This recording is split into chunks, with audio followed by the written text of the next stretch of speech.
Boxing Confidential Radio is back. I'm Ricardo Lois here with John Chavez. We're in the second hour of the show. We've had Larry Merchant on.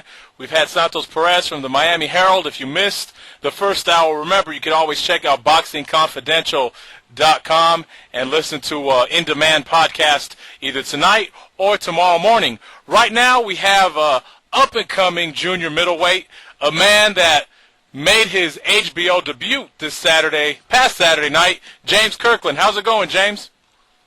It's all right, doing fine. Hey, James, man, so what's your nickname? On the voicemail it says Mandingo. Is that the official nickname for James Kirkland? Oh, yes, I've been having that name since I was 6 years old. Oh, man. Yeah, So, just tell us a little bit about how your fight went. Obviously, it didn't go too long. You opened up the telecast in a very explosive manner. I've been telling people that this guy reminds me of a Manny Pacquiao on steroids.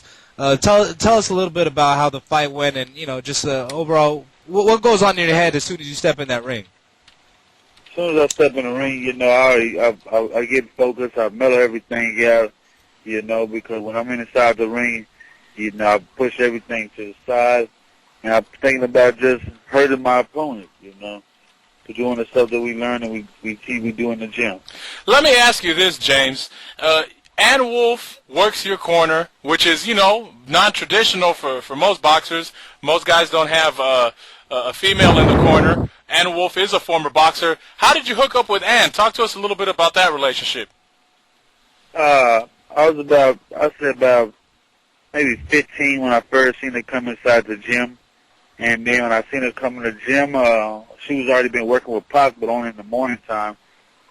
But as far as that, she just started elevating the gym and started doing aerobics and catching on real fast and, became 8-time world champion. And, she's a very good teacher. So, James, and a hard trainer. So in relation to, obviously you're working with Ann Wolfe, you're trying to stay as busy as possible. Your fight before this took place in November. What was the reason for the 6-month layoff? Being a young contender, people like to stay busy. Are you having troubles getting fights with your style, or are people kind of scared to match their own prospects up with you? Exactly. We've been trying to get sparring partners.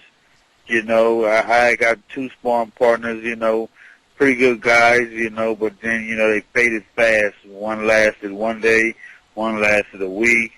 But, I need someone that's going to be able to stay in the gym and is going to do something.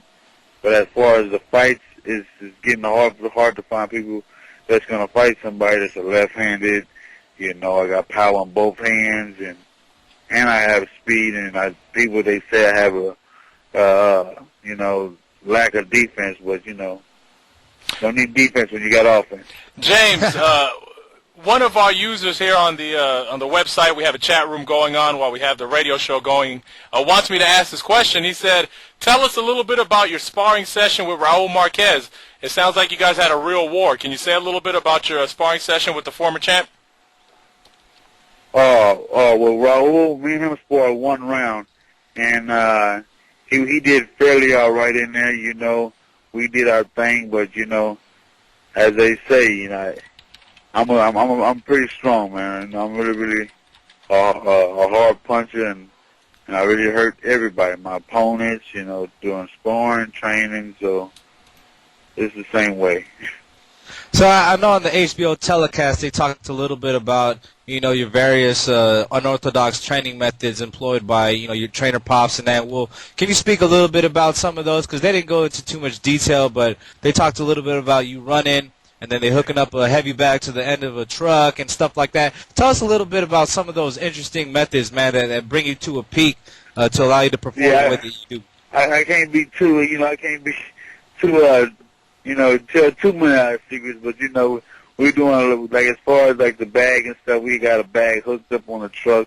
We worked it where, as far as you working the front, where you working, like, your movement and your catching, then in the back is more like your press game. You got to chase the truck down. You got 2 bags, 1 in the front, 1 in the back. And we can really hook it up where it's 3 in the front and 3 in the back, so you want people to come with you and hit the bag along with you as you're doing the same thing. They can also do it too. So, we do a lot of things that it's like old school stuff that is now we just pushing it to the extreme, and has giving me a good performance and having me in top shape every time I step in the ring. Let me ask you this, James. On that same card this Saturday night, a Mexican by the name of Alfredo Angulo fought. He's another slugger, another straight-up fighter. You're both junior middleweights. You're both promoted by Gary Shaw. How good of a war would that be maybe a year and a half, 2 years from now? I have to be honest, on my behalf, it is no war. I see the same performance. I see the same thing I did the other day at my fight. I see the same thing happen between me and him. He's a good guy and everything, but I don't see him lasting in the ring with me, not one round, you know. But, hey, you know, Gary Shaw pushing in one direction, and he wants to move him up this way. That's cool. And he's going to want to push me and move me this way. That's another cool idea. But sooner or later, if he wins one of the world title belts, and I win a world title belt, I would love for him to want to come my way, and I'm definitely going to be coming his way to try to get a belt from him if he has one. So, All right, James, man. You know, people tend to say that, you know, fighters with explosive styles like you tend to, you know, have a real quick uprising in the game, and they tend not to last for too long. Where do you see yourself 5 years from now? Do you see yourself still within boxing, or do you feel like, you know, maybe by then you already would have ran through the junior middleweight as well as the middleweight divisions, and you're already living the life, you know, on some beach sipping on something nice?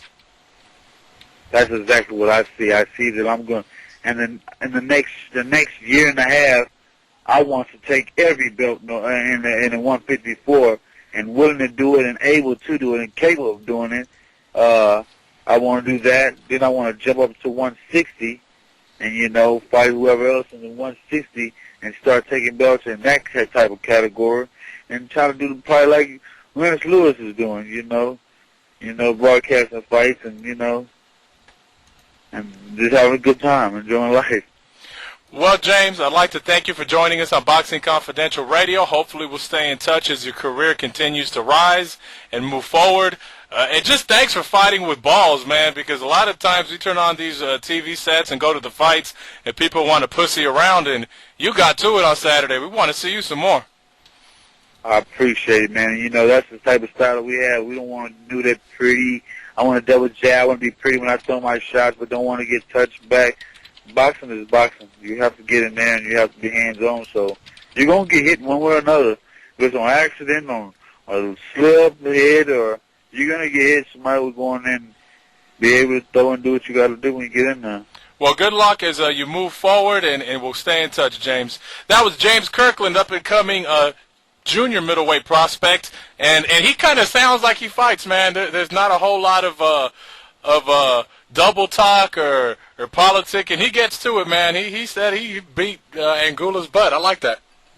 I think he would, man. I mean, based on what I've seen, especially seeing both guys back-to-back, you know, obviously some people would say, well, James only fought, you know, one round, but his style, being a southpaw, and the way that I saw, you know, Angulo get tagged, I see pure destruction in that. I don't see anybody within the 154-pound division that would, you know, relatively, you know, have an easy time with James Kirkland, and that includes anybody at 160 pounds as well.